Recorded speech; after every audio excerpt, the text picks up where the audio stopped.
Emily believed moving into the farmhouse might be the thing that finally saved them. By the time her pregnancy reached the 7th month, she and Ryan were already running out of room, money, and patience. Their apartment had thin walls, bad plumbing, and a neighbor who fought with his television until 2 in the morning. So when a lawyer called to tell Emily that a distant relative had left her an old house out in the country, Ryan called it a miracle. Ryan Gandrayad.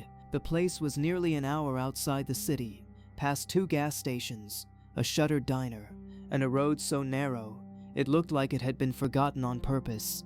The house stood alone, behind a field of dead grass and leaning fence posts, with 2 sagging stories, a stone chimney, and a root cellar built beneath the kitchen.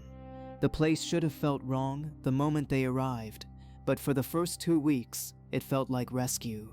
Night. They scrubbed old cabinets, aired out blankets, hauled broken furniture to the burn pile, and made plans for the baby's room. Emily stood in the upstairs bedroom, with both hands on her stomach, and told herself this was what a clean start looked like. Fresh air, quiet nights, a real nursery, and a house that finally belonged to them. Then small things started disappearing, beginning with objects too ordinary to make a scene over, like sewing scissors, a coffee mug, or a box of matches. Emily would set something down in one room and find it hours later in another, always somewhere that forced her to stop and doubt herself. Ryan laughed it off and blamed pregnancy brain, stress, a new house, and too many boxes, and Emily wanted to believe him. Then one afternoon, she stepped out of the shower and found her robe hanging from a nail driven straight into the frame of the cellar door, not snagged there by accident, but pinned in place, as if someone had taken the time to put it there for her to find. The robe was still warm from her body, still damp at the sleeves, and the nail had gone through the fabric so hard Ryan had to pry it loose with the back of a hammer. He tried to explain it away by saying old wood shifted, metal worked itself out, and maybe she had caught the robe there without noticing, but he said it too quickly, and Emily could tell he did not believe it any more than she did. After that, the house changed tone. One night Emily woke up because the silence felt heavier than sleep. The farmhouse always made noise. Floorboards clicked, pipes sighed, a clock in the hallway ticked loudly enough to hear through the bedroom door. But when she opened her eyes that night, every sound had stopped. She reached for her phone and saw 2:47 a.m. glowing on the screen. The room felt colder than it should have been. Ryan was half asleep beside her, but even before she spoke, he seemed to sense that something was wrong. Emily whispered that the clocks had stopped. He mumbled that she should go back to sleep. She lay down again, but she never truly relaxed because she had the distinct, unbearable feeling that someone was standing just outside the bedroom door, listening to her breathe. Days later, she went into the root cellar for a jar of preserves and found the walls covered in handprints, dozens at first glance. And then, the longer she stared, hundreds. Some were tiny and child-sized, pressed low into the stone, while others were long and narrow, with fingers too thin to look human. They were not painted on the wall. They looked as if they had been pushed into the surface from inside it, as though something buried in the house had once reached outward in every direction and stayed there. Emily dropped her flashlight and ran. When Ryan came home, she dragged him into the kitchen and made him look. He stared at the walls for a long time, touched the stone, crouched to study the lower prints, and then finally stood up and said it was probably mineral residue from trapped moisture, the kind of salt bloom old foundations sometimes developed. The explanation would have sounded more convincing if he had not gone pale while saying it. After the cellar, Emily began seeing movement where nothing should have been moving, a shape in the hallway that vanished when she turned, a figure reflected in a dark window behind her while she washed dishes, and the same missing mug reappearing in the center of the kitchen table, half filled with cloudy water and black soil. Ryan's patience thinned faster than her fear did. Every time she tried to tell him what she saw, he became more practical, more tired, and more annoyed, insisting she needed sunlight, fresh air, a doctor, and less time alone. What he never said outright, at least not then, was that he thought the problem might be her, so Emily stopped arguing and started paying attention. The first time she saw the thing clearly, it was the middle of the day. Sunlight filled the living room, and she was sitting in an armchair folding baby clothes when a sudden pressure rolled over the back of her neck. It was not a sound or a shadow, so much as a physical change in the air, as if someone had stepped into the room, carrying a hatred dense enough to alter the temperature. And when she looked up, she saw something standing in the doorway. It had the shape of a person, only in the loosest sense. Its outline shifted like smoke, trapped inside skin. Its body seemed made of layered gray vapor, but the face was wrong, hollowed inward where eyes should have been, with two black depressions fixed not on Emily herself, but on her stomach.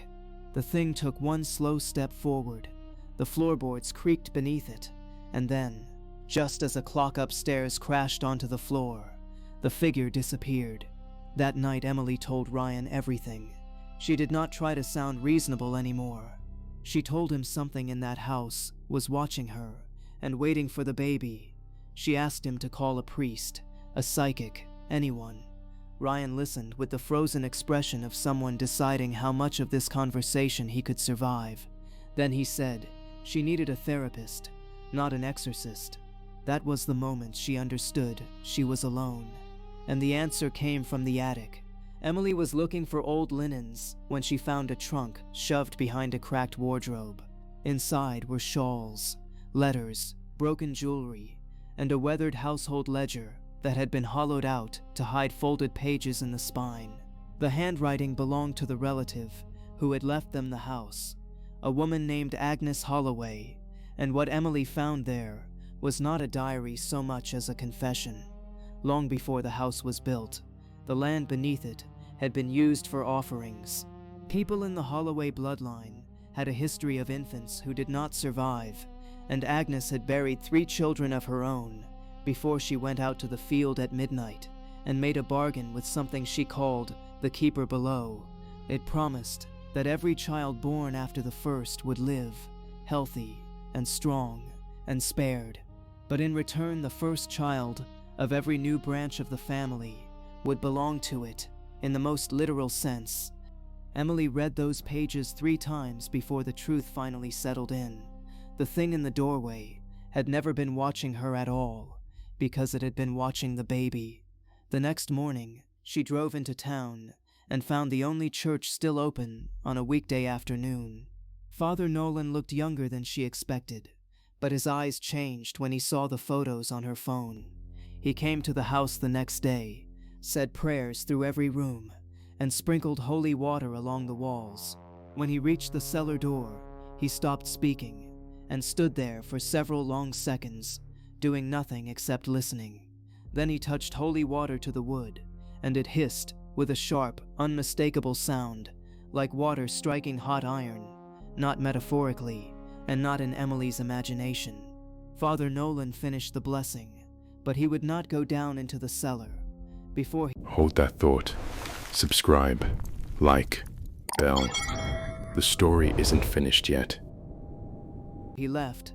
He told Emily that some places were not empty long enough to forget what had been invited into them. For 2 days, the house quieted down. Then Ryan came home and found Emily sitting at the kitchen table with a woman from town who claimed she could break family curses. The scene was messy and embarrassing, exactly the kind of thing Ryan had been afraid this would become, and he snapped by calling the woman a fraud, Emily unstable, and the whole house nothing more than rotten floors, old pipes, and too many dark corners being turned into a ghost story. When Emily finally screamed that their daughter would be born dead if she did nothing, Ryan went silent before saying the one thing she could never forgive. He told her she was sick. That night he left to stay with friends in town, and Emily remained in the farmhouse alone. Around midnight, she heard footsteps on the staircase, slow, and heavy and deliberate. She called Ryan's name, even though she already knew it was not him. The footsteps stopped, and then she heard something worse from the second floor, a newborn crying in a thin, wet, muffled way, like a baby crying through water. Her legs were shaking by the time she reached the bedroom. The light was still on, and the room was exactly as she had left it, except for a handmade infant gown lying in the center of the floor, soaked through with something dark. When she looked up, she saw that something black was dripping from the ceiling. Pneumptedwolf, the thing was there, spread across the plaster above the bed, like an enormous insect, its limbs bent at impossible angles, its mouth hanging open as a dark fluid ran from it in heavy drops.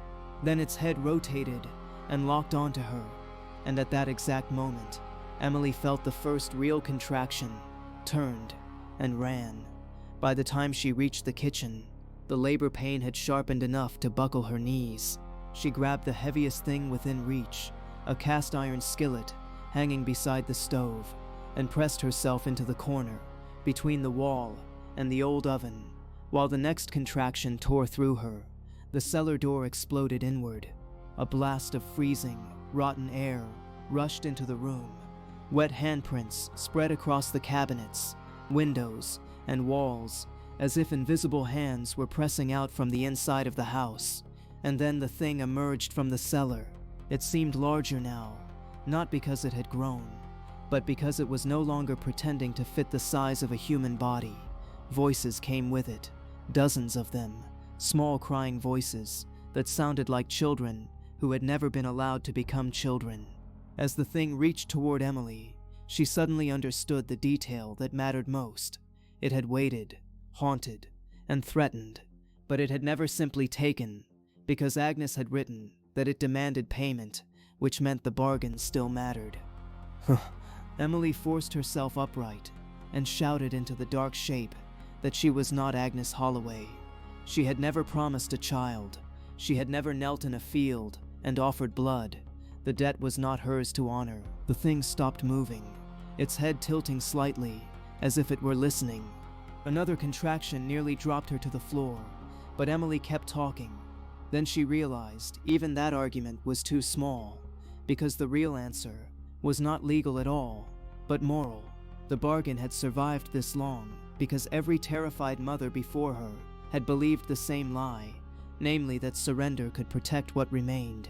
And for the first time in generations, Emily simply said no, without bargaining, begging, or offering herself in her daughter's place.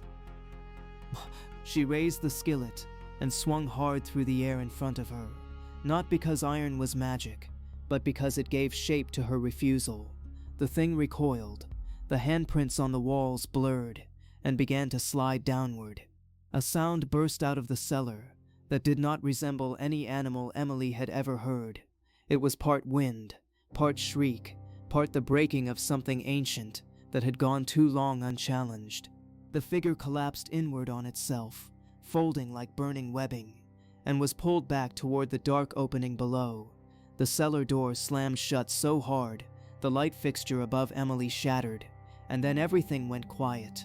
She found her phone, called emergency services, and was in an ambulance before dawn.